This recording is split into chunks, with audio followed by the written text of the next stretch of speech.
call the meeting to order. Silent prayer.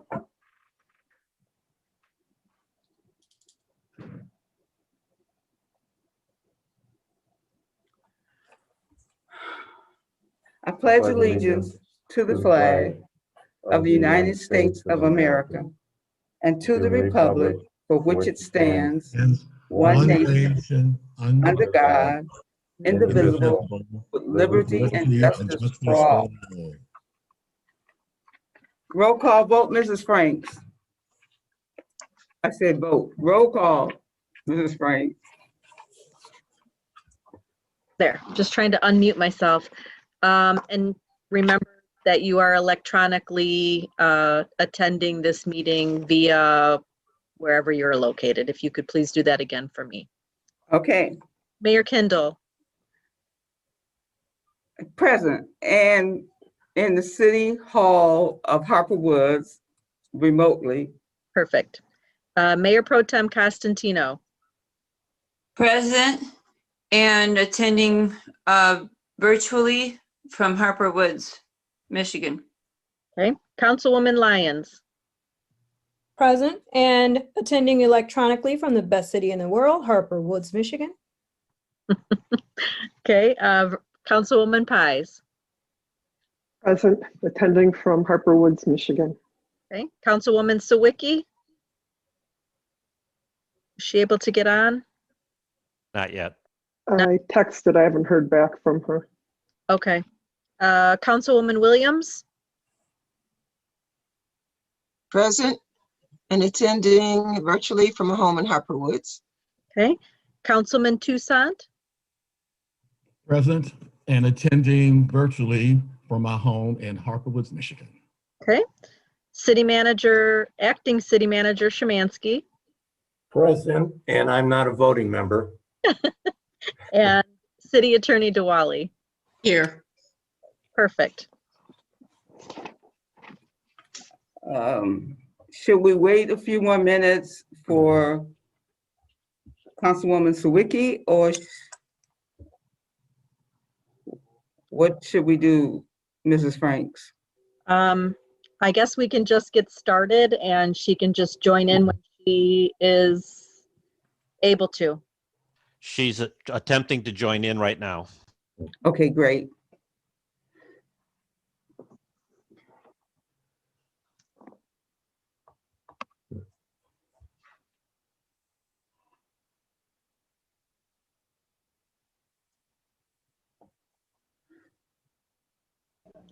While we're waiting on Vivian, I want to also remind everyone once again that you need to make a motion with your hands, use the hand caption in order for me to address you, to be sure that I can, I've tried to see everyone now that we have everybody on the top two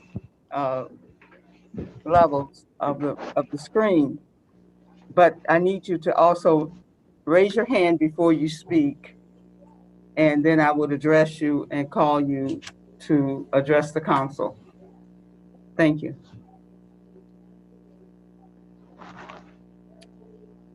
I'm here. Oh, yes, we got you. Okay, I couldn't get into the meeting. I'm glad you made it in. Yes. Okay, so Councilwoman Sawicki, if you could state where you are attending this meeting virtually from. Yes, I'm attending the meeting from my house in Harper Woods. Thank you. All right, then. So I need an approval of minutes. I need a motion.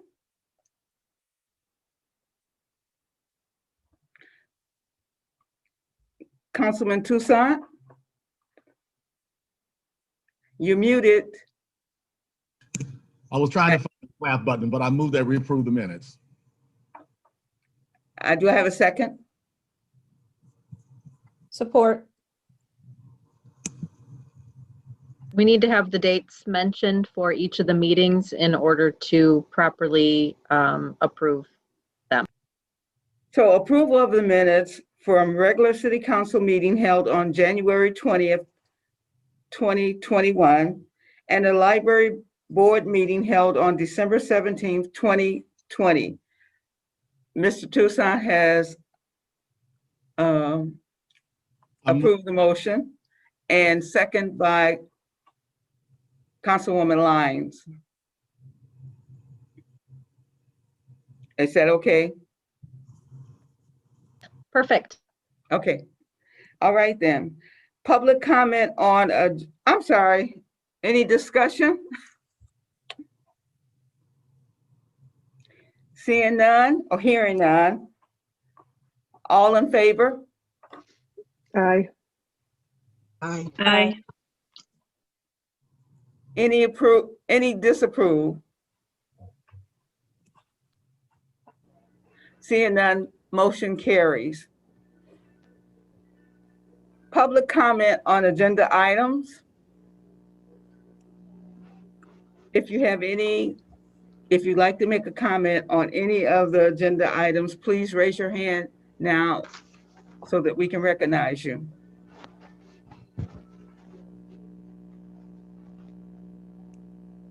Madam Mayor, I don't see anybody signifying they would like to speak. Great. Move on to consent agenda. I need a resolution. Councilwoman Pies, I'll offer the resolution to approve the consent agenda items 1 through 3. Support. support by Councilwoman Sawicki. Discussion? Madam Mayor, Yes, Councilwoman Sawicki. I have a few questions for our city manager. The first, and this is all from the list of check register. And the first is because I could not locate this information, and I'm sure it's right there. But under Anderson, Eckstein, and Westrick, which is number 121221, which we approved at the second meeting in January. I just wanted to clarify, what is Everstream GPW? What that is it's a contractor that is doing work in relation to the fiber optic for the 5G. I want to say wiring that's going on through the city. And they're a subcontractor of, I want to say, DTE or contractors that are in that business of trying to get the city to 5G capacity. That's all the rage right now. And they're a contractor that's doing work in regards to that. And probably Bill Schneider can add a little more depth to that. Bill, you're on mute. Yes, John, you're right. That is a company that is doing directional boring to install conduit for fiber optics. And, you know, AEW is providing some of the oversight as well as myself, and meeting in the field to discuss the progress with them. And presently they have run the fiber optic conduit from Beaconsfield to Peerless on the north side of Vernier. They have crossed over Vernier and they have gone down the north side of Van Antwerp. And about 2 weeks ago, they actually bored underneath I-94 freeway to a depth of about 37 feet and came up the other side in the alley at Van Antwerp. So this is the Grosse Pointe Woods, Harper Woods connector. It's referred to the GP Woods, Grosse Pointe Woods connector, but it's for conduit. Okay. And Madam Mayor, I have 4 other questions from this same list. Can I just go down these? Yes, go ahead. Number 121224, Axion Enterprise Police Equipment Year 2. If you could explain what that entails. Okay, that goes back to a purchase order that was approved by City Council back March 16th, 2020. It's for tasers, for non-conductive training, smart cartridges, and data port downloads. And the chief probably can give you a little more in-depth discussion on that. Chief, do you want to add anything? Yes, this is just the second year of the 5-year plan to replace our taser inventory.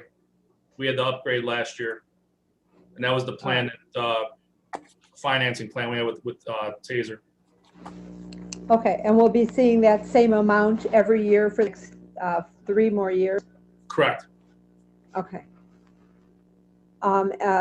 Madam Mayor, the next question I have has to do with number 12122, KCI postage 2021 notice of assessment. And so I guess the way it was written as a notice of assessment made me curious as to what that was about. Okay, you're referring to a check. What was that check number again? Number 121262. 62. It says KCI postage 2021 notice of assessment. Okay, those are assessment notices that go out from our assessment department. Routine, customary. People get this every year, once a year, where they show the taxable valuations and they show the state equalization valuations. And they go out about this time every year. All right, thank you. The next question has to do with Synergy, the police vehicle that we are having outfitted. My curiosity is, this was a lease vehicle that we could not take possession of, and so I believe Ford had refunded us the money for having it outfitted with all the lights and all of this stuff that we need. And so now obviously we're taking possession of that particular unit and we're having the lights and everything put on it. But my question is it costing us more today than it would have a year ago had we been able to take possession of that unit at that time? We're taking advantage of the same prices. It's just because of COVID and everything else. I want to say that 3 out of 5 of the cars have been outfitted. Normally we get all of the equipment mounted on the cars before we take possession, but because this was such a different year from any other year, what has happened is all of this equipment is being added on at a later date. So I believe we got 3 out of 5 vehicles outfitted, but Chief, you have a comment on that too? That's correct. It's just we're delayed because all the cars came in at one time for all the cities that ordered last year. So this is why everything's being so delayed, and the prices are still right around what we were quoted at. Okay. I remember that we needed to actually keep the equipment ourselves that was going to be put onto the vehicles. I remember it being quite a to-do at the time. So I'm glad we're getting some of this done. I just wanted to make sure we weren't being charged more for their delay. No, not at all. Okay. And then finally, my last question is, how many legal firms are now getting paid by Harper Woods? I'm not including the court, but how many firms are we employing for our various projects and this sort of thing? I'm seeing at least 3 of them in this register, and I just want to find out if I'm getting that Actually, correctly. it all depends on the nature of the litigation. I mean, obviously, we have our city attorney who gets paid. We have our labor attorney who gets paid. Occasionally, we will be getting invoices from Joel Kohaney from Clark Hill. We still have an a very active case with the stormwater litigation. And that's about all you want to see right now that I'm aware of. Well, we're seeing Perkins too. Is that Perkins is? Yeah, Perkins is part of, that's part of the labor attorney. Okay, so we have two that are labor attorneys. No, Perkins covers Ken Wilson. Okay, that's the firm that he works for. That's our labor attorney. But okay, because I'm also seeing Kitch, Druchus, Wagner, and Valitutti. Yeah, they're all part of the Metro Act. And, you know, again, that is all tied in with the 5G fiber optic upgrades and the permitting process that is going on in regards to that. Okay. Thank you. Thank you. Councilwoman Williams? Thank you, Madam Mayor. My question was also about the synergy payment for the police vehicle. So I know it says on there that we're on vehicle number 3. So I'm assuming the other 2 vehicles were both outfitted last year in 2020. Yeah, everything is being done in stages. You know, as we get the equipment, then the assembly is taking place. Okay, and so the last 2 will probably be completed also and will be completed this year in 2021? I would hope so. Chief, how does it look for 2021? Yeah, what they're doing is they're taking departments. They'll do one department, one car, and then move on to another one so that everyone's being spaced out and evenly being outfitted. So I would say by spring, we'll have both the other remaining cars outfitted. Okay, and then my third question about it was that when I read the report, it looked like the vehicles being, most of the stuff is being removed and then we got all the new stuff being added on. Is that what's happening? Yeah, so it's a different model. So a lot of the old equipment wouldn't fit into when they changed the specs on the new police vehicles. So that's why we had to buy new equipment for those vehicles. Okay. Whatever's able to be salvaged, just put it back in the car as far as lighting and siren. The radio is transferable. The computers usually are, but these were outdated. So whatever's being able to be transferred can be put in those vehicles. Okay, thank you. Councilman Tucson? I want to say that are we also paying Ernstine and something? You said, didn't she ask about the legal people we were paying at this time, Councilman Sawicki? You said what now? Didn't Councilman Sawicki just ask about what law firms we are paying? Her last comment wasn't about lawyers we were paying, and you mentioned the ones that we were paying, and I was going to say, aren't we also paying Ernstine and somebody also? Never mind. Never mind. Everybody looks like we don't talk, but never mind. It's not important. Okay. Go ahead. Is there anyone else who would like to speak on council?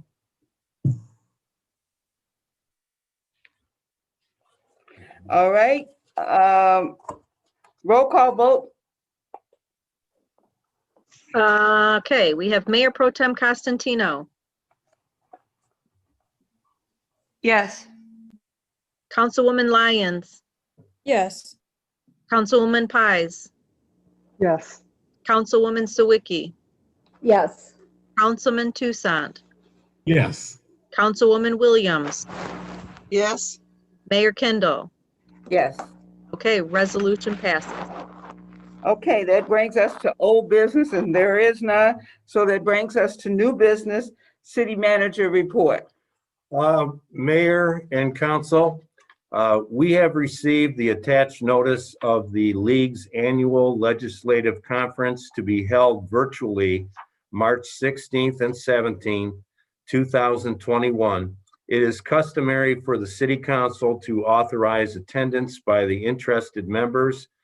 Councilman Pies has shown interest in attending, and if there are others who wish to attend, please let my office know as soon as possible so that we can register you.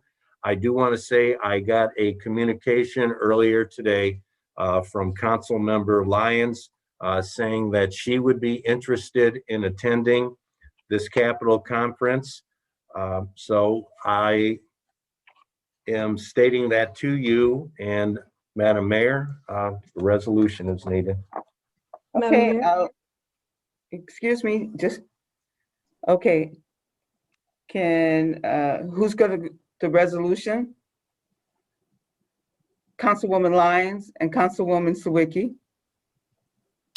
Oh, I'd like to make the resolution, or you were also calling on Councilwoman Sawicki? Well, she seconded it, I am assuming. Oh, okay. By resolution, to authorize the council members interested to virtually attend the Michigan Municipal League's annual legislative conference, March 16th through 17th, 2021, with the city paying all of the necessary and related expenses. Madam Mayor? Councilwoman Sawicki, seconded Yes, it. second, yeah. Okay, any discussions? Madam Mayor? Yes, well, Councilwoman Williams had her hand up first before you, Councilwoman Sawicki. So, yes, Councilwoman Williams, go ahead. Yes, thank you, Madam Mayor. I just wanted to add my name to that list. I would be interested in going. Okay. Councilwoman Sawicki.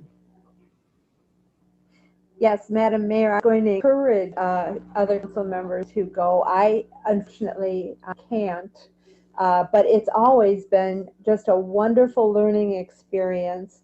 And keep in mind that if you attend breakout sessions and you attend meetings, be prepared to bring your knowledge back to the council and do a little report about what you've learned so we can all benefit from your knowledge. And so that's the only thing I wanted to say. I encourage council members to go and hopefully bring a lot of good information back home. Thank you. Councilman Toussaint. Yes, I definitely would like to add my name to the list also. And I was just wondering, Councilman, do you recommend that we go for the breakout sessions or just the regular session? Anyone you recommend over the others? Or? You would go. I would suggest and that you also go to the breakout sessions, the workshops, because that's where you get your information from.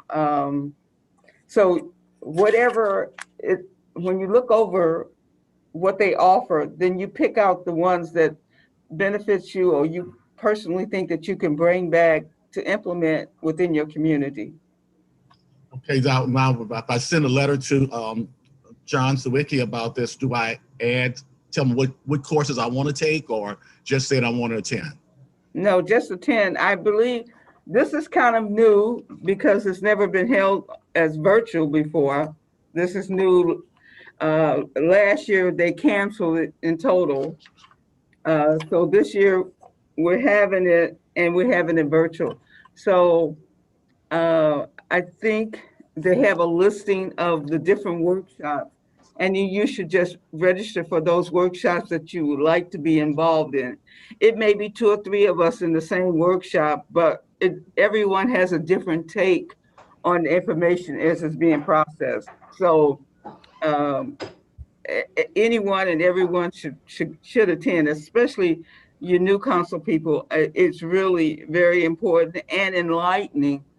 And I just can't wait to see what the virtual is going to be about because I've gone for a very long time in person, so I want to see what it's like for the virtual.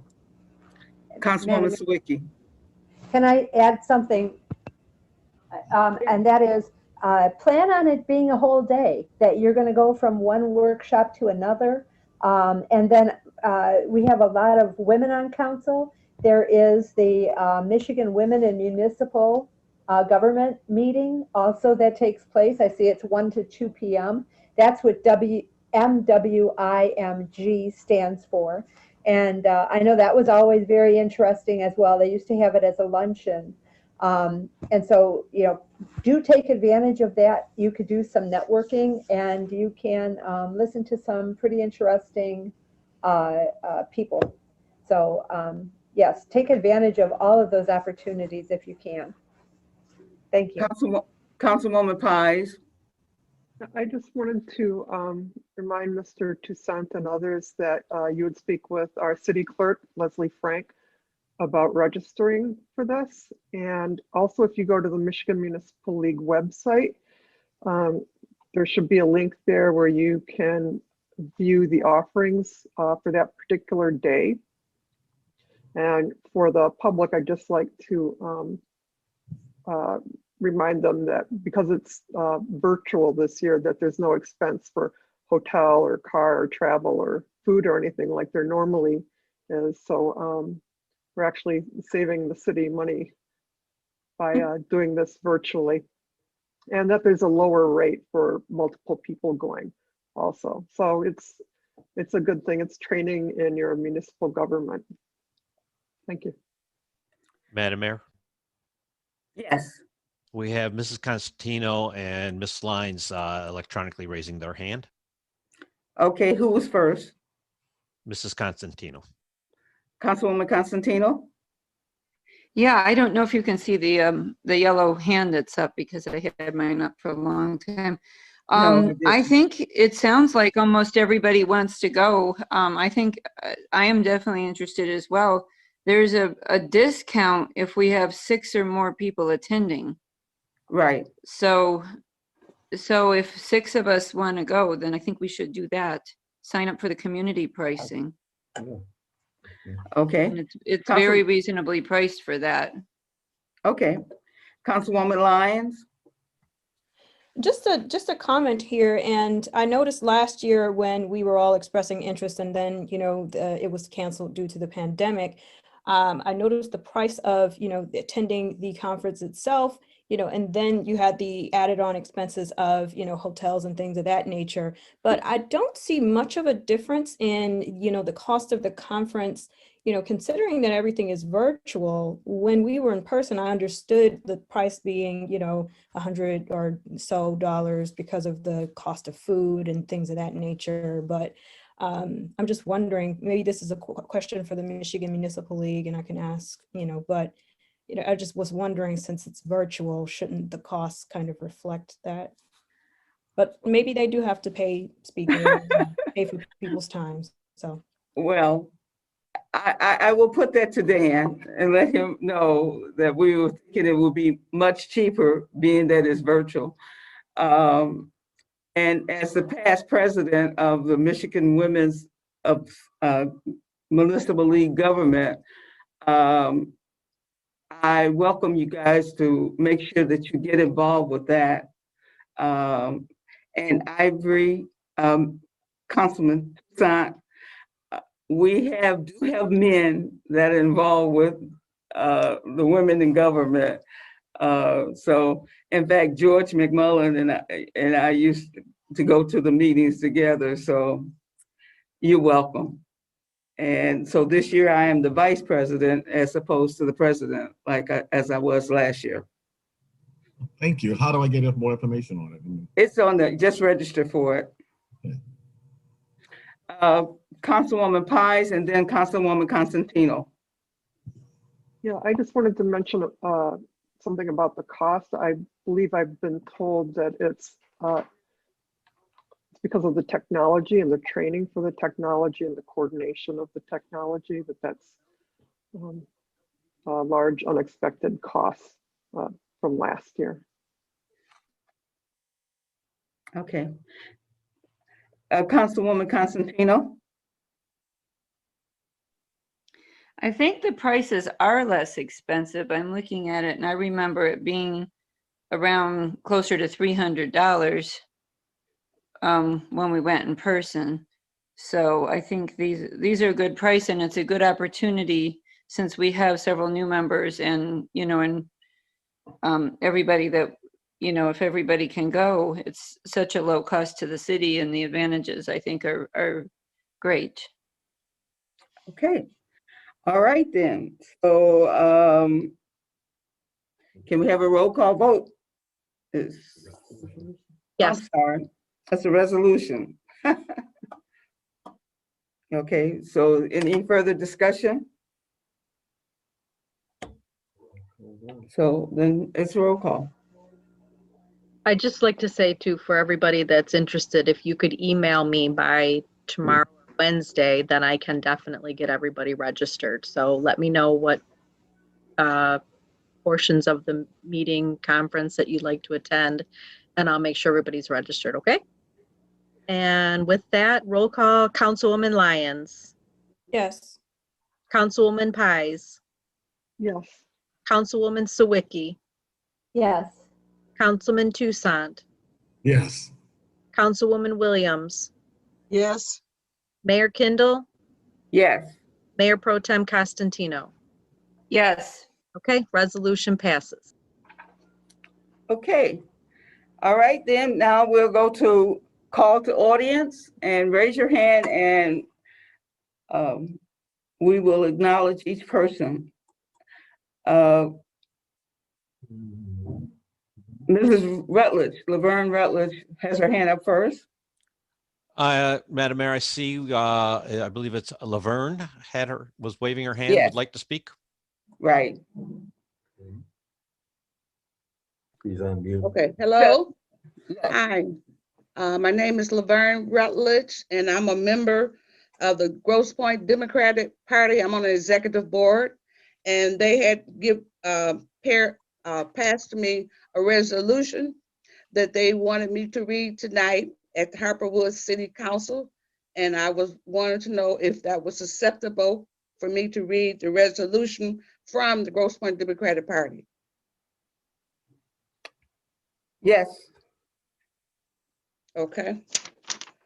Resolution by the Grosse Pointe Democratic Club requests Harper Woods City Council censor Council Member Cheryl Constantino.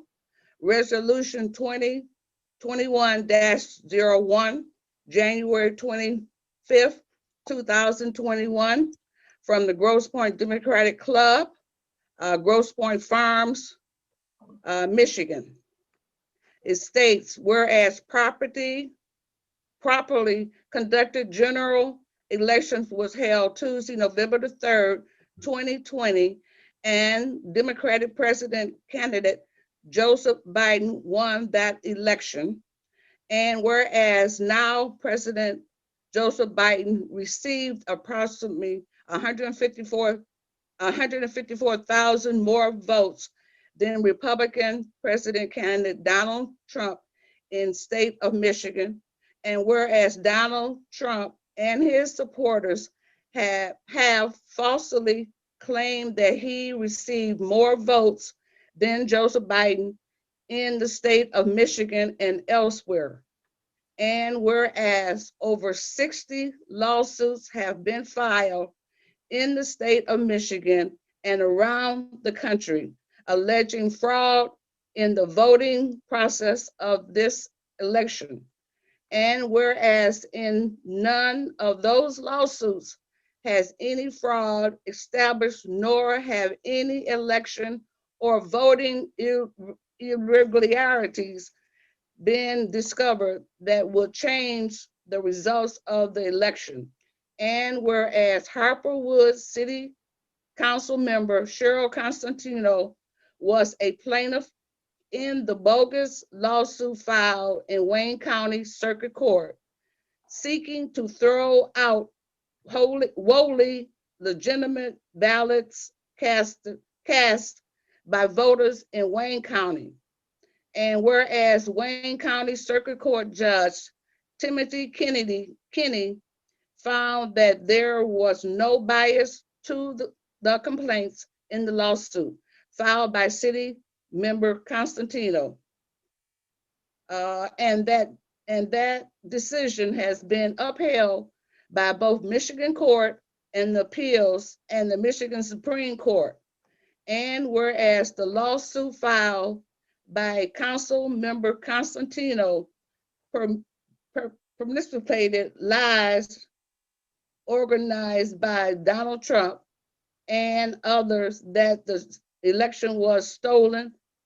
And whereas city member Constantino position as an election official gave credence to the lie that the election was stolen and the contributions to the insurgent at our national capital on Wednesday, January 6, 2021. Now, therefore, be it resolved, the executive board of the Grosse Pointe Democratic Club demands that Harperwood City Council formally censor council member Cheryl Constantino for her improvement in perpetuating lies that undermine our democracy. That's all. Thank you. Okay. All right, with this resolution, Council's pleasure. what is the council's pleasure in regards to this resolution that was presented? Councilman Toussaint. Is it really be censored? I didn't hear you. What does it really mean to be censored is what they're asking here, that we censor her. What does that mean? Well, actually, I can put that to Attorney Diwali to explain what censure is. We really don't have that in our charter, but censor, anyone can be censored. She's on mute. Yes, if you'd like me to, yeah. A censure, yes, certainly is not in the city charter. It's not in the city rules anywhere. Censure is kind of this informal thing that has arisen up in some city councils. Censure means that the offending person, whoever they might be, it's kind of a public chastisement. They can't speak at city council meetings or voice their opinion. As I said before, when asked about this issue had been raised previously, and certainly this is an outside source. Grosse Pointe, I have nothing to do with Grosse Pointe. An individual exercising their rights to file a lawsuit, regardless of the nature of that lawsuit, but particularly in this instance where it has to do with your freedom to vote, or how they feel about that vote, regardless of how anybody feels about this issue. A private citizen, which Cheryl Constantino was when she filed this lawsuit, has the right to do that. That's my stand on the subject. So I don't think censure is appropriate given the factual background of this case. She didn't do anything in office, but that's up to council. Councilwoman Pies. I was reading the Michigan Municipal League Ethics Handbook, just going over it briefly, and actually employees, council, and apparently some of the public. I would suggest that we perhaps speak with someone at MML and review the ethics handbook. I saw that part of what they wrote about ethics concerning censure, they had compiled from 18 cities throughout the state, and it appears that most of them have some kind of a policy or ordinance about it, or it's somewhere in their charter. And to my understanding, we don't have any of those. So it might behoove all of us to learn more about the specifics of what is appropriate or inappropriate, and perhaps move on from there and consider something or not for the next meeting. If I may just briefly, Madam Mayor? Yes. Yeah, what Councilperson Pies said is correct. The city hasn't any policy insofar as I know, and it might be a good course of action since this has given rise to something that now we know about, perhaps to investigate, research, and discuss at council. I agree with Councilperson Pies that is probably the best way to go Okay, with an ethics policy in general. okay. Councilwoman Sawicki. Yes, Madam Mayor, I know that a few years ago, when James Lideline was our city manager, we had talked about having an ethics policy in place. And I'd like to find out, or have the city manager try to find out what happened at that time. John, you might recall that it was discussed, and it was, I don't know if it was formally discussed at council or if it was something that Mr. Lideline was proposing at that time. And so we might have some wording already, and I'd like to find out, if we could dig that up and see if we could at least use that as a launching pad for this discussion. We'll search that. Definitely. Okay, is there any further discussion?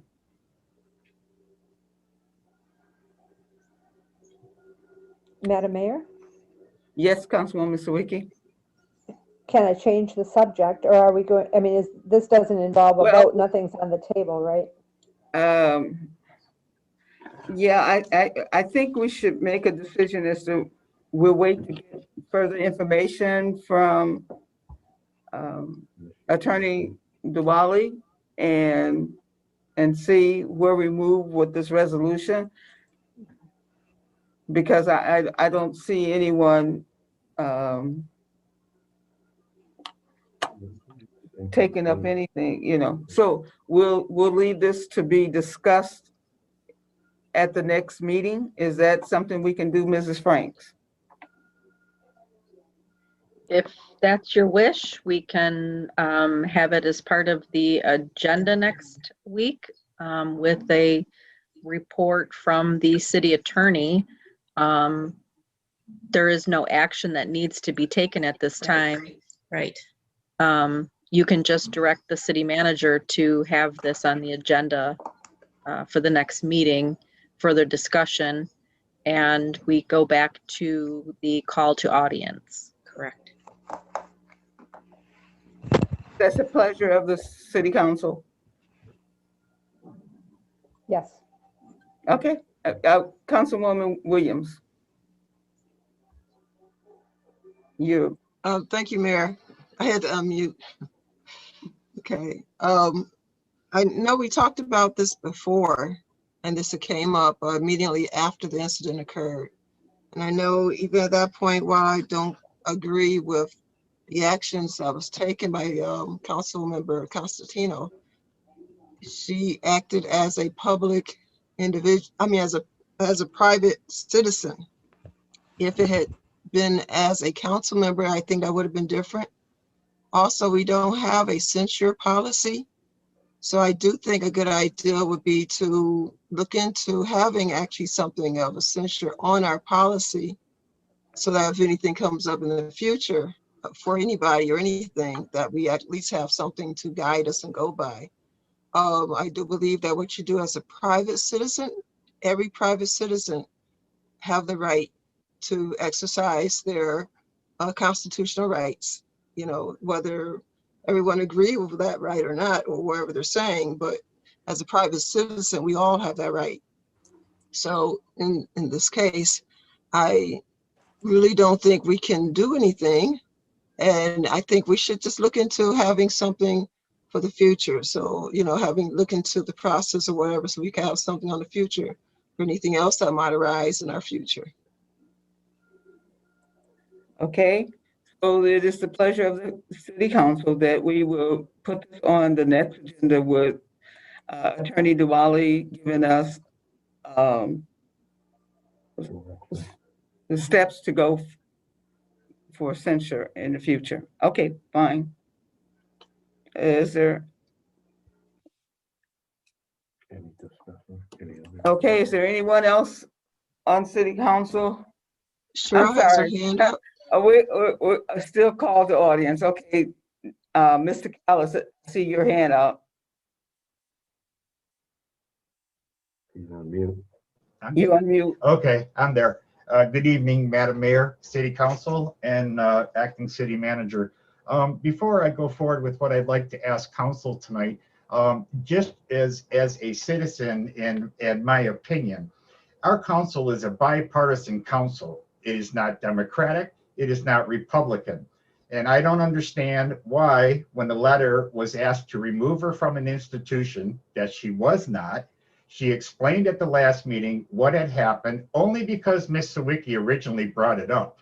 This is not a place for us to judge federal or political. I am a very bipartisan man, and I am sorry, but the woman did what is her constitutional right, whether we like it or not, whether the Trump voters or the Biden voters like it or not. Our city council is to deal with city issues on a bipartisan level, and we don't have any legal ramification right now to be having any federal discussions against Ms. Constantino. On Is the there any rest, further discussion? yeah, on the rest, Madam Mayor, where I wanted to go was with the Eastland Mall. It is so appreciative of the breadcrumbs that were given and the excitement. But unfortunately, as you know, Facebook and many residents, the rumors are all over the place. So when it comes time, if able, so we just understand this properly, is this just a development plan as we introduced to the original owners before? Or is this something that we're working with the original owners or a new owner? That would be about it on that. During the conversation that was a long meeting the last month in raises, two things came up in conversation which kind of got to me a little bit. When we originally changed the water billing plan to what it currently is, not even a year later, Mr. Raker had told the Advertiser Times we were at 90% completion. When I brought this up to City Council, Mr. Rager looked at me and said that was just a figure given. I forget the exact word, but figuratively speaking. So in conversation, I heard the acting CM say, we're also at water at 90% with these meters. Now, the only thing is that this is not on DPW at all. But 3 times now, since this has started, the residents have been told we're at 90%. We've also been told that when a water district, which is different than the rest, is completed, that they would be switched over to digital billing. When this was brought up to Mr. Raker, he had stated the reason why a district was not on, which includes mine, was because we were waiting for abandoned and empty houses to be completed.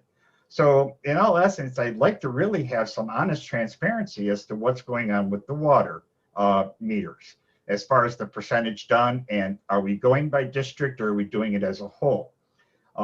The 2 other things I have for you is that also during that conversation, Mrs. Slater's name was brought up. And I have not heard Mrs. Slater's name brought up for a long time.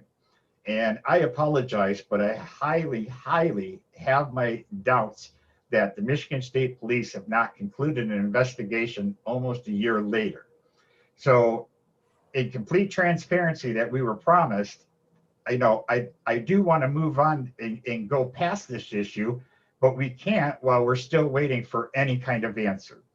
The next thing was good news. The NEDC, we had an event not too long ago, and it was called the Credit Review and Banking Program, and it was quite a success. And I wanted to let council know NEDC has established a board, and I was honored to be elected as communications and media. With NEDC having so many subcategories, we're starting to establish ourselves. And the hope is that any of the ones that fall under NEDC, like the CRLE NEED program or activities, events, anything like that, I would like to get more involved with those separate departments so that I can help communicate and get their events out to the community as well. Thanks. Okay. Do you want to answer? Yeah, I have a few comments to make. As far as on the water meters, we have about 977 meters to go. I want to say that COVID has definitely impacted the progress. We have been doing all of the work in-house. We don't have an outside contractor doing this. We have to be sensitive to residents allowing us in the house on their property. In instances where contractors are being used, we have to be sensitive to all of those constraints. I want to say that we are starting to pick up again in that respect with the water meters, but it has been put off because of COVID. And no amount of screaming is going to force us to take action in somebody's house when the government. I'm speaking right now. Please let me finish. Let me finish. As it stands right now, we have approximately 977 water meters to go before we finish. I believe that the DPW superintendent can verify that along with some of the constraints that his department has faced with trying to get the water meters in. Now, in regards to the estate of Priscilla Slater, this is an ongoing investigation. The Michigan State Police report has been turned over to the Wayne County Prosecutor's Office. There have been no lawsuits filed, but there is lots of investigations, inquiries, FOIAs, everything. We're very much involved in that whole entire process. And until something gets released from the Wayne County Prosecutor's Office, there's nothing that the city can do. We have turned over all of the records in this investigation. That's where we're at. So I just wanted to, clear those two things up. And Bill Schneider, if you have anything to add with the water meters, can you make a few comments, please? You're on mute. Yeah, sure. I would be glad to, and I'm really, really proud of our accomplishments.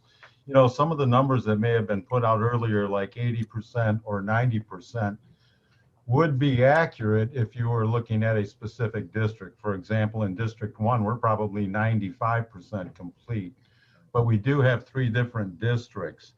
I think John just gave a number of about 977, and we just updated our records, as a matter of fact, today. And we have 917 meters remaining to install. A portion of those are larger commercial meters, 1.5 inch, 2 inch, 3 inch meters. And to use the grant money and the resources practically and wisely for the cost of 1 commercial meter, if it is functioning, we would rather spend that on maybe 10 residential meters and put residential meters in. But to that end, we're making a lot of progress. Yeah, and as far as COVID goes, last year we track our progress weekly, monthly, and annually. And last year, after the first 2 weeks in March, things shut down completely. We didn't go into any homes. The office staff here and I reached out to all the residents where we had scheduled meter appointments, and we shared with them that we're not going to be able to enter their homes to do this until things settle out one way or another. That being said, we didn't install any meters in April, May, or June of last year. And by July, as some of the restrictions were lifting, we had safety policies and practices in place where we wear gloves, masks. We provide them to our residents if they don't have them. We practice safe distancing with our residents.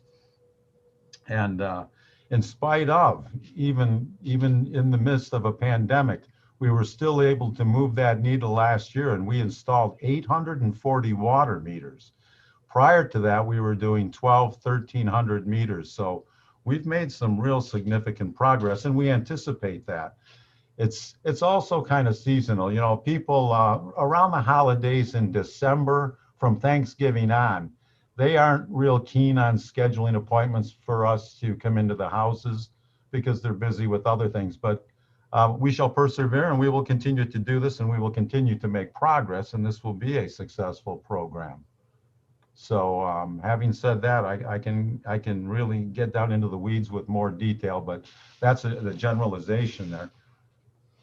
Okay, thank you, Bill, and Acting C. Actually, you're on our list, Dave, for a replacement this year. Okay, is there anyone else from the audience would like to speak?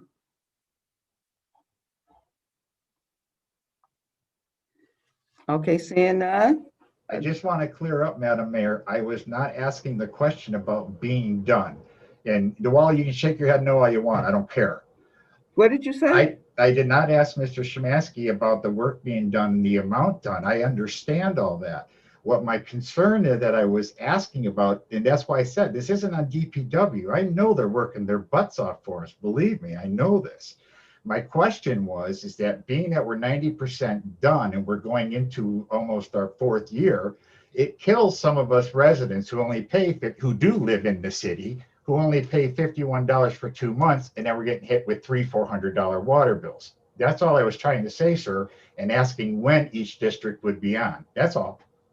Not to get into an argument about, but I understand when Mr. Rucker gave those figures before, he was talking about one per district. He was not talking about the entire city. And when he probably said that and the one district was 90% done, he was just talking about a small portion of the city.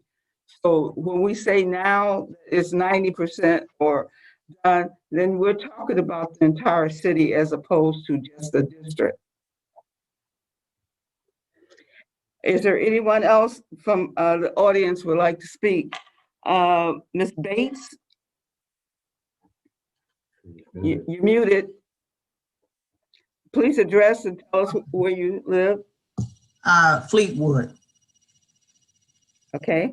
Okay. I want to commend the Department of Public Works for keeping our streets clean. They do a very good job. But I also wanted to know what is going on with Eastland. I don't think anyone answered Dave's question. I didn't hear anything on Eastland. The details are confidential, obviously, but there's a great deal of progress with having that area redeveloped.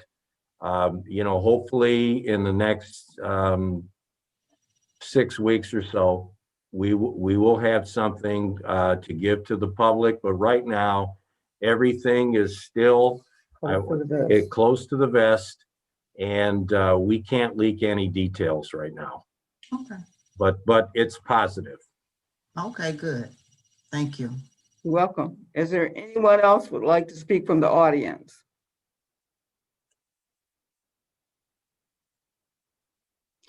I see none, Madam Mayor. Okay, thank you. Okay, call the council. Councilwoman Sawicki, I saw your hand first. Thank you. Two comments. The first is a thank you to Andrea Johnson-Williams for being our new representative on the board of directors of the Detroit Area Agency on Aging. She's taking over for Nancy Courtney. And those of you who may have followed council for a while know that Ms. Courtney would come to our meetings from time to time and update us on what was going on and items of interest to our residents provided by the Detroit Area Agency on Aging, or the DAAA. And so I look forward to hearing from time to time from Ms. Williams as well, letting us know, what she's learning in her position as our representative. And then the second thing is there's some misinformation that was printed in the paper, the Advertiser, about our next meeting. Our next council meeting, I believe, and this is why I'm asking publicly, I believe is February 17th, not the 15th. I believe the 15th is a federal holiday. President's Day. Yeah. And so I believe that that's the reason that we are meeting on the Wednesday after that Monday. And Right. so I wanted to make residents aware of it because it has been misprinted in the Advertiser. So thank you. Okay, Ms. Williams, Andrea Williams, would you like to speak? Yes, I just want to say thank you to the entire council for allowing me to represent Harper Woods on the board of the Detroit Area Agency on Aging.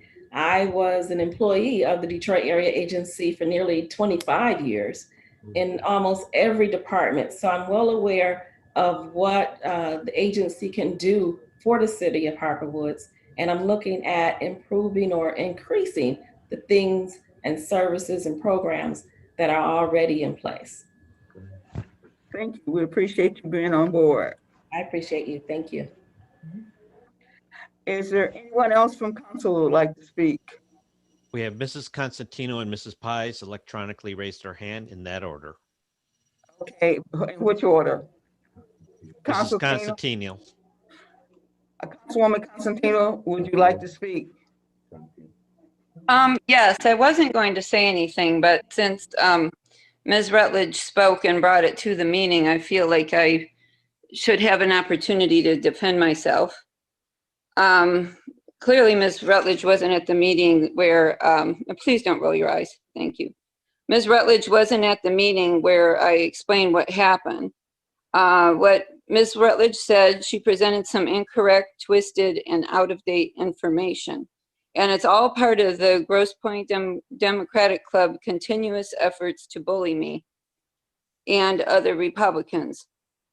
The Michigan Constitution gives any citizen the right to request an audit, and that's what I did.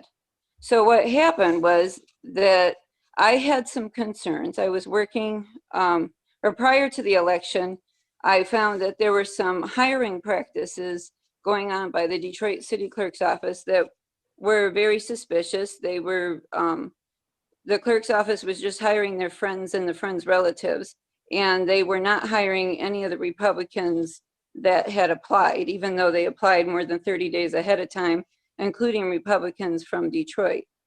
And so that raised the first suspicion. And then I worked as a poll challenger the night of the election from 10 p.m. to 5:30 a.m. the next morning, and some other things concerned me. So I was just kind of checking around and seeing, you know, what could I do? I didn't want to cause any violence. I didn't want to do any, you know, anything that wasn't legal. So I found out that there was a part of the Michigan Constitution that says that any citizen can request an audit. And so I did. And I went with Great Lakes Legal intentionally because they were nonprofit. And this had absolutely nothing to do with President Trump. It was just what I witnessed. That was it, nothing else. And then, and I was the first person to do this. Then once I did it, like everybody jumped in. And actually like I said, my statement never even made it to the judge. Anyway, you know, like I said, nothing I did had anything to do with President Trump. I never claimed anything having to do with the votes or who won or who lost or anything like that. I had nothing to do with that. That was not me. So, and like I said, I mean, I accepted that President Biden was elected, and I adjusted my stock portfolio accordingly. So, and I'm glad I did too. But you can't blame me for any of this stuff that happened. And nothing bad happened as a result. Nobody's votes were not counted, and that was never my intention. That was never my intention that anyone's vote wouldn't be counted, because I feel it's very important that we are transparent, and I feel it's very important that everyone's vote counts. So those are things that are important to me. I'm not done. And then as far as what happened on January 6th, I don't know how you're blaming that on me.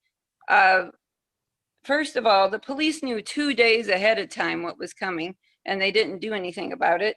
Secondly, I oppose any violence that happened at the Capitol, as well as opposing what happened in Seattle and Pennsylvania and Chicago and all the looting and all the other violence that happened. All of that is wrong. And I would never be part of that. I would never be part of that. But what's happening here, this is pure partisan politics. And I'm disappointed that some of you are falling for this. I'm very disappointed.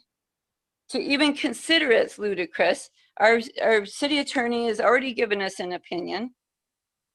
And I never put the politics before the people. Even though I've been on the ballot probably 15 or more times running for precinct delegate as a Republican, everybody knew I was a Republican because I've been on the ballot. So it wasn't like I was hiding anything. But if you choose to follow up with this, please understand that you're opening a can of worms. So if you're letting the Democratic Club come in here and telling you to censure me for exercising my rights as a citizen, then you know what's going to happen next. The Republican Club is going to come in and ask all of you guys, or anybody who tries to censure me, they're going to ask for you guys to get censored because it has nothing to do with our city. And it has nothing to do with my position on the city council.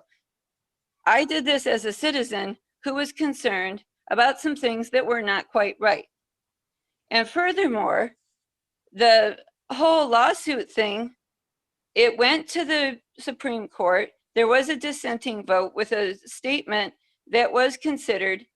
And then there was some information that came in that showed that some of the machines were not working properly. And some other information came in. And so the case was sent back to Judge Kinney. So the second time Judge Kinney got the case, we had an agreement that there would be an audit, but it would be statewide, which we think is fabulous. We think there should be a statewide audit. And that audit's already started. And that nobody's vote would be discounted because of this. So that's our agreement. So we get the audit and nobody's vote's discounted. And that's where we're at right now. The audit's actually started already. So, I mean, everybody who's getting all upset, you're just getting dramatic over nothing, seriously. I didn't do anything that wasn't legal. So, I mean, it's up to you if you want to follow up on it. The rest of my council, you decide if you want to follow up on it, but you're really opening a really big can of worms, and you're putting this whole city in, in liabilities way by doing so. Okay, thank you. Councilwoman Pies, you had your hand up.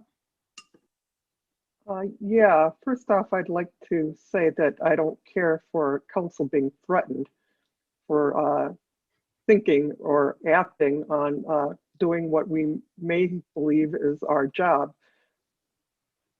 in response to the community and answering to the community. We've also had a request from a private citizen and social media. There have been requests. We haven't acted on that now. I think that however council threatened with the possibility of outsiders coming in and harassing us or anyone else doing it. We've got our job to do. We'll do what we believe is appropriate and according to law. I'm sure our city attorney will keep us in place there, and according to Michigan Municipal League and according to our conscience. Like, we're all elected officials here, and I believe we're all elected because our constituents believed in us acting on our conscience in their best interest. So I foresee us moving ahead in that. So to get on to other things I was going to talk about, there's a few other things. One is that I mentioned before that I'm working with the Grosse Pointe Animal Adoption Society for a Zoom meeting. It'll be for the public. It's February 10th at 7 p.m. We'll be discussing mainly dogs, law, being a good pet owner, end of life issues for your pet, and there'll be a lot of question and answer. I believe Corinne Martin, who's the executive director, is also here on this Zoom meeting. At any rate, if you're interested, go to the city website, look for me. You can find my email address there and you can contact me and I'll share the Zoom information with you. I'm sure I'll be posting it on social media, and I'll also ask our city clerk if she can put something about it on the website. So that's the second thing I wanted to address. Another one is when we got notice for the meeting, I contacted Bob Gray, Bob Tronics, who does our Zoom meetings, about my concern with ADA compliance for accessibility for the hard of hearing. I had seen something come up from the Michigan Municipal League where Zoom can now have transcripts available, and Bob made me aware that previously we had the audio recordings available to anybody who might ask for it. I see that also as an imposition for the hard of hearing people, that they need to come to us to ask us to do something. Anyway, I had talked with Bob about it and he was going to look into it. And anyway, so during this meeting, I went to the bottom of my screen and I see CC there for live transcripts. So I clicked on it, and to the right of our screen up pops an entire transcript of the meeting. And at the bottom, it also says save transcript. I don't know if maybe we were already doing this and Bob and I didn't realize it. But at any rate, I'm glad to see it here, and I hope that we'll notify our hard of hearing community that they can attend a meeting and interact, or at least read the transcripts. I suppose at some point in the future, maybe we can look into seeing how we could have a ASL reader or something. But I think this is a step forward, and I hope that when we go over to broadcasting on YouTube, that we can also offer something like this. I don't know how that would work. And that brings me to YouTube. I'm hoping we can start broadcasting our meetings on there pretty soon, actually. I heard a lot of positive feedback from the community that they'd really be looking forward to it, in great part because they'll go to the library sometimes and there won't be a copy of the meeting there because somebody else has checked it out. And so this will make it more accessible for people who have different working hours, different sleeping hours, or something comes up and they at least want to, even though they can't participate in the meeting, at least they can catch up immediately on what's going to be done. So I wanted to thank our Mayor Kindle for working on that and for working on the Eastline development with our acting city manager, and I want to thank him also for his work on both of those items. And and while we're talking about development, I know there's been some question about Poupard Elementary School and being redeveloped. I just wanted to remind everyone that we had to stop, had to put a hold on partnering with the Grosse Pointe School District about Poupard, because they were having questions, and actually they've got I think all the people who were up for election for the school board were elected, so they're all new.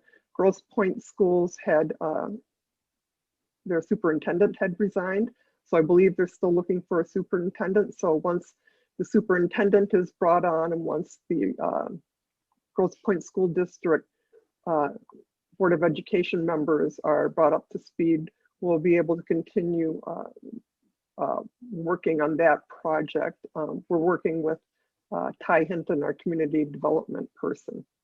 So I'm really looking forward to us picking up on that. I know our acting city manager, John Szymanski, was quoted in the January 22nd Advertiser Times in a story titled "Harper Woods Leaders Share New Year's Resolutions." And I was glad to see all the positive things that our acting city manager mentioned in there for our community to read about and to feel positive about. I feel like even though for all of us globally throughout the states even,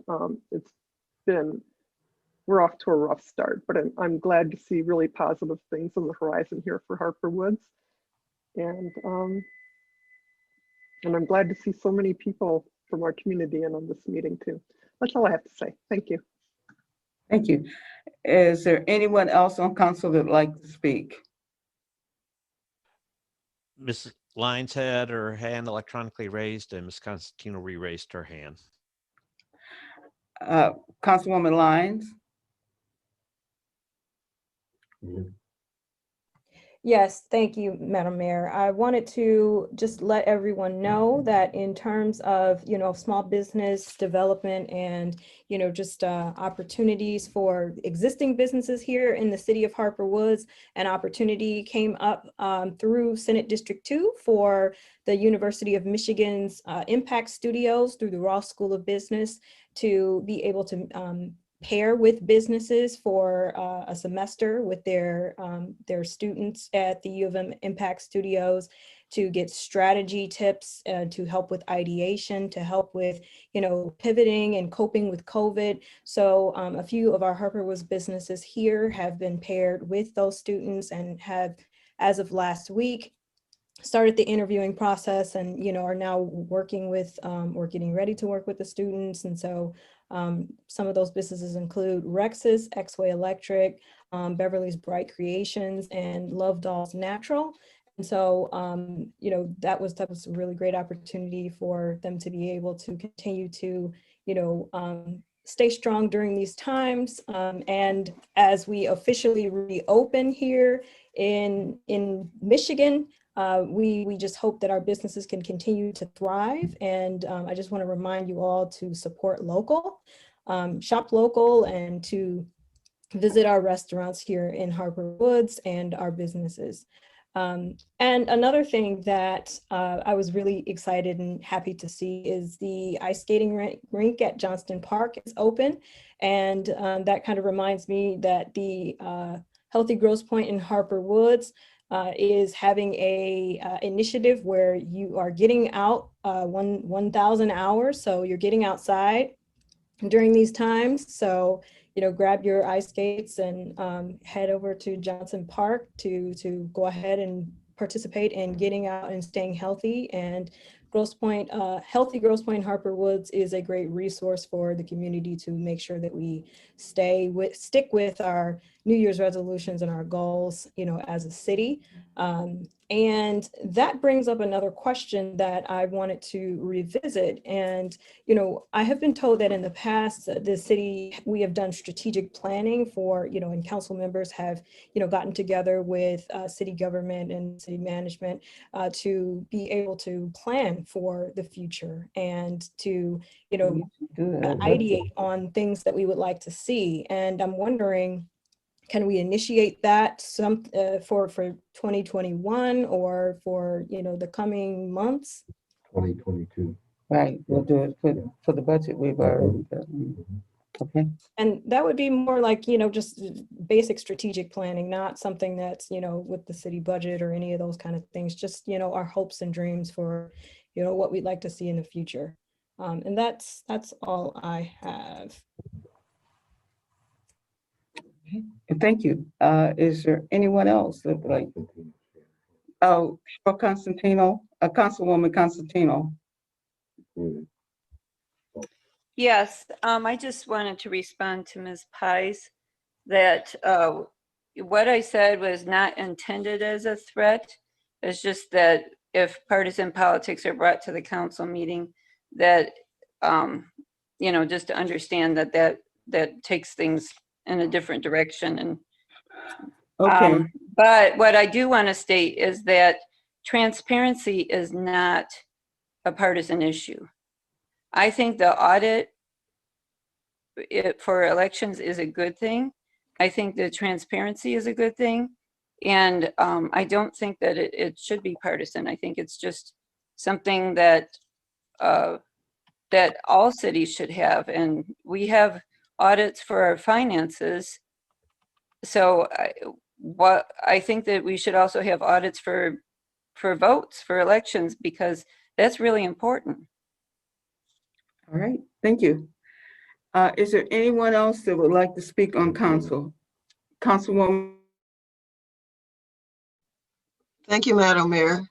Yeah, I just had a small question because I know we had talked about maybe not so much as redoing the charter, but there was that issue about Mayor Pro Tem that came up at one point. And so I just had a question that for clarification, I just wondered if we have, because the election for mayor is coming up and anyone who's want to run has to apply by April. So if we have several members of the council running for mayor, how is the Mayor Pro Tem decided? Is that still from the people who run for council, or is it the next highest person for mayor? How does that work? So I just wanted clarification.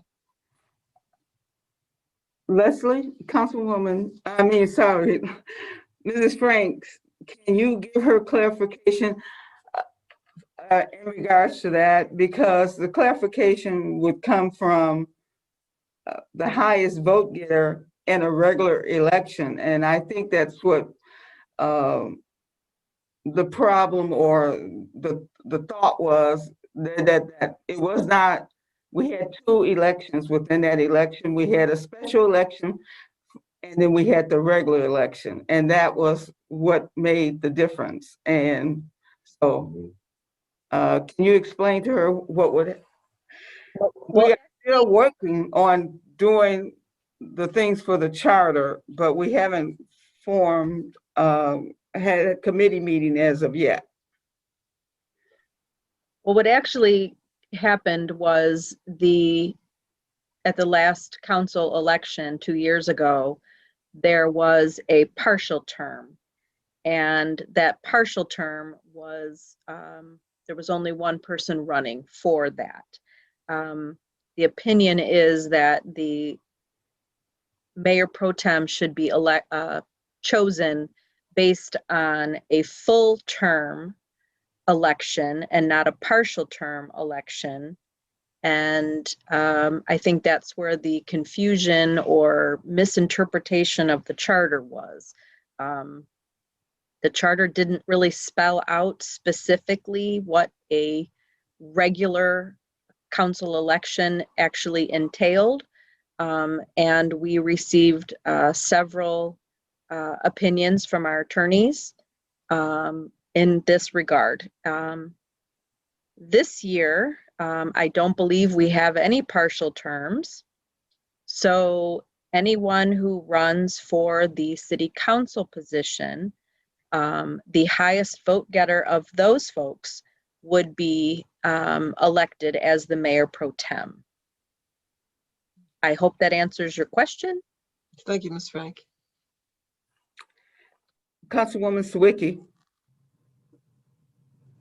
Yes, Madam Mayor, there's one thing that I know that Councilwoman Williams brought up, and that is an important point.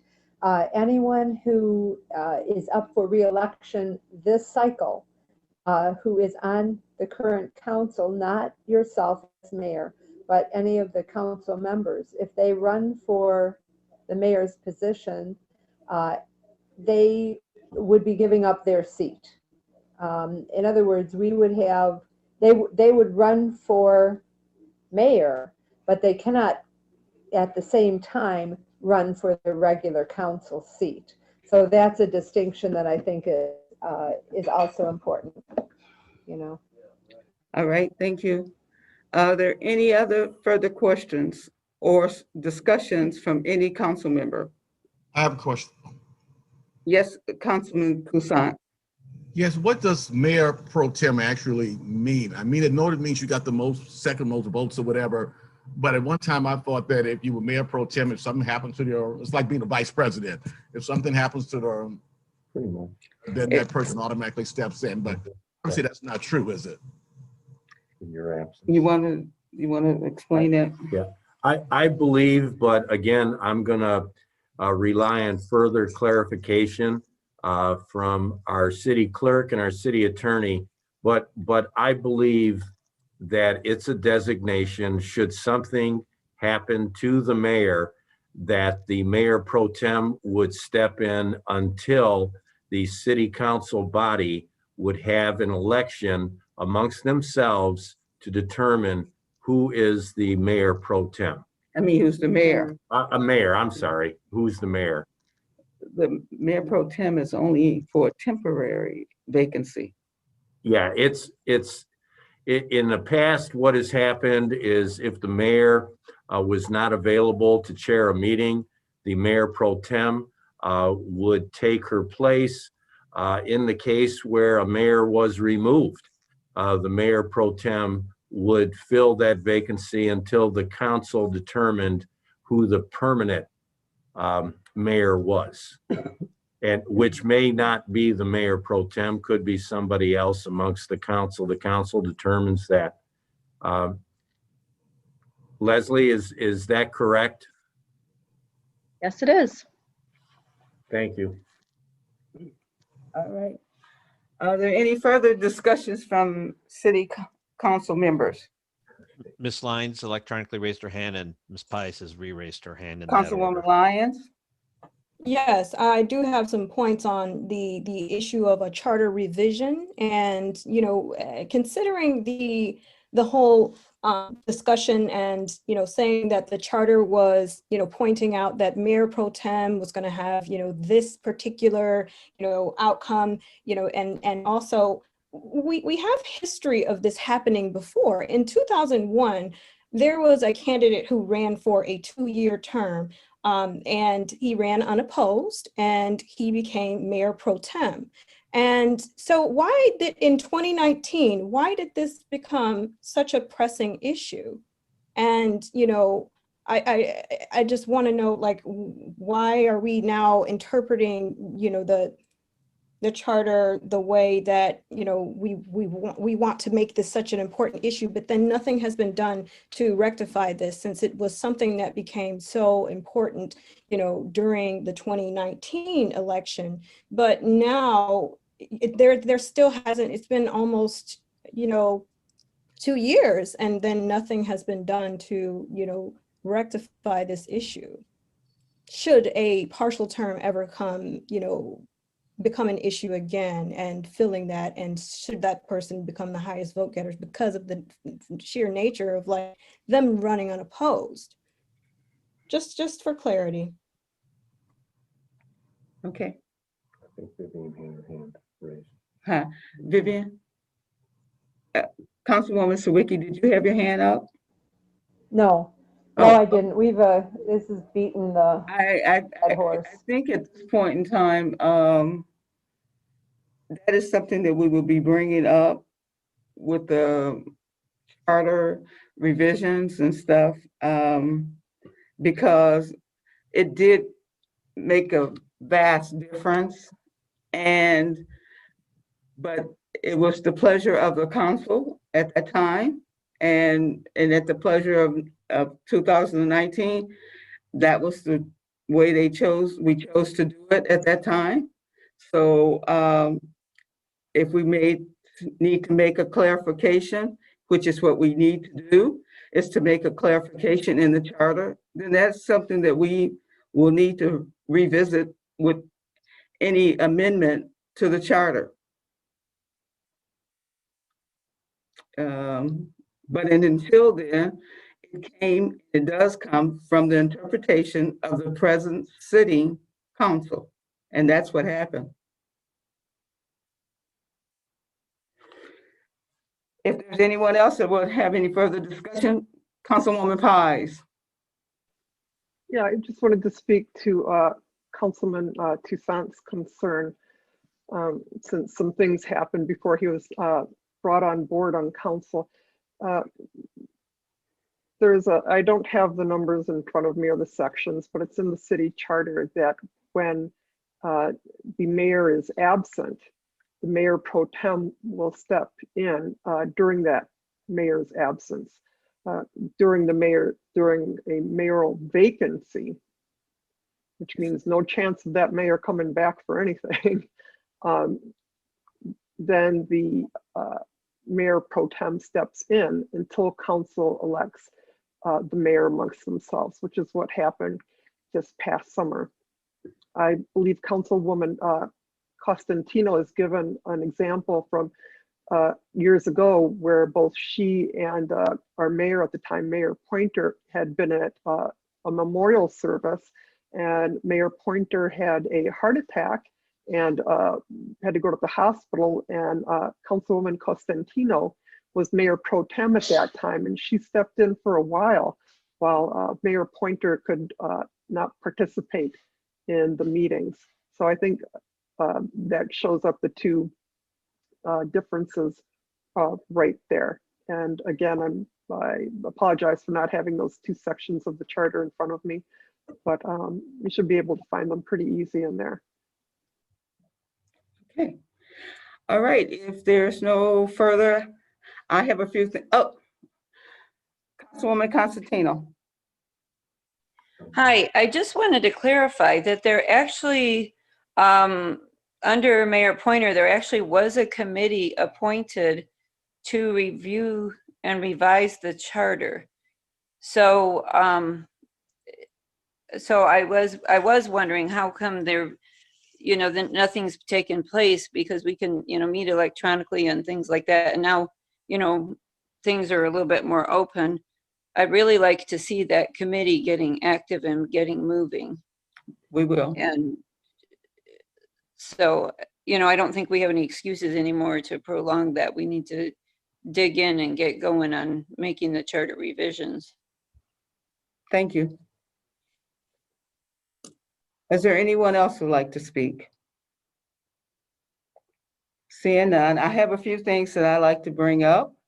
First of all, that we will have the YouTube City Council meeting. Here to announce that it is in place and it should be ready to roll out. Yeah, it's up and running. It's up and running. So you can go to YouTube City Council for Harper Woods and view our meetings. Okay, and let's see. I want to thank Mrs. Williams, Andrea Williams, for stepping in. You have kind of big shoes to fill with Nancy. She was someone that we could truly rely on to bring us any and everything and information. So I know that it will be no doubt that you will be doing the very same thing for us, for our senior citizens in Harper Woods. And I thank you for agreeing to take this position. So thank you and welcome aboard. And we hope to see you at our future city council meetings. Yes. I have an announcement to make that Nate Jennings, Tom Jennings, our former city council person, his son, Nate, left out on the 28th for the Naval Academy at Great Lakes. So we wish him the best and keep him in our prayers that he be safe.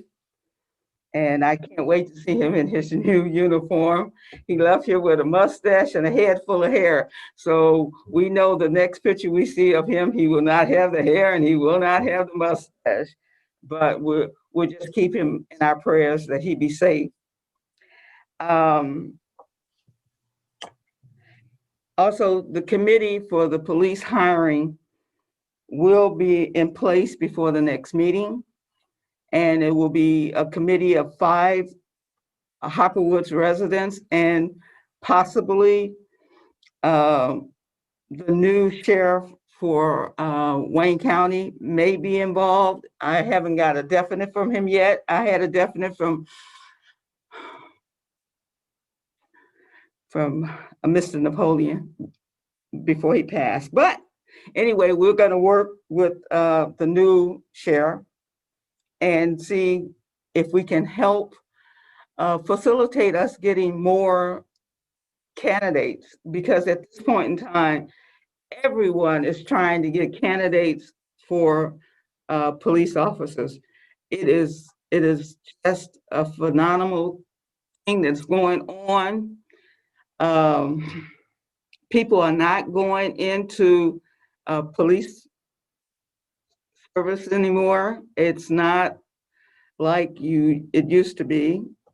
So the few people that are in there have a very good selection of where they want to go and if they want to go. So we have to present ourselves in such a way so that we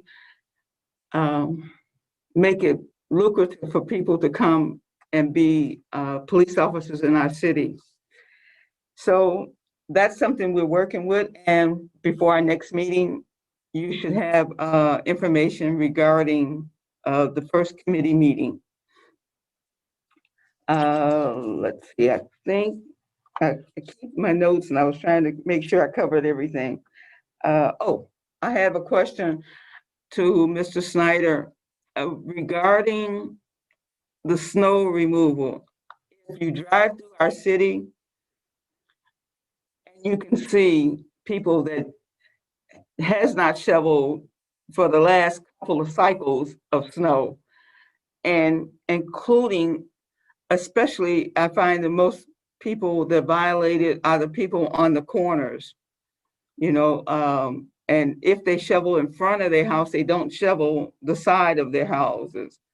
I don't know how we can combat this, but it is something that we really need to do. And I'm grateful that the kids are not going to school, because especially on Beaconsfield, there are so many houses that are on the corner that have not shoveled their snow. And here it is, it's more than 36 hours since we had the first snow.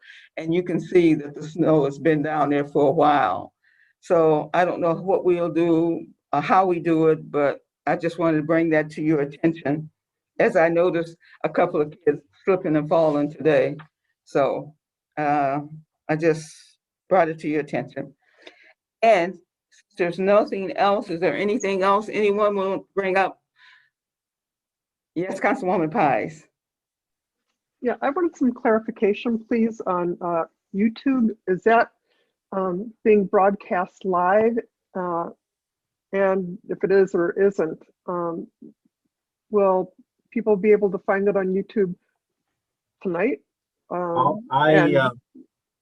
I can answer that. I will be sending you a link to view that probably tomorrow morning. There needs to be a few tweaks on it and some other things, but it looks pretty good. Mm-hmm. And it's going to show all the city council meetings that we have. We've had 2 of them recorded that are in the queue right now.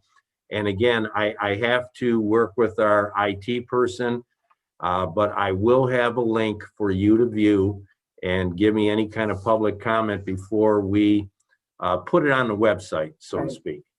But you'll definitely be able to see this tomorrow. I will send you the link. John, may I interject something? Sure. Okay. I record these meetings as they're going live. I edit them the next day. So we're probably talking, it will be 48 to 72 hours before it is on YouTube, and it is not live. It is the recording that we are sending up once I do the editing to it. You'll see the older versions. That's all they're going to see, Rob. Not tonight, not tonight's meeting or anything like that. Just right. But once we do have it up and running fully, I believe within about 72 hours of the meeting, we should be able to have it for the public to view. Yes. All right.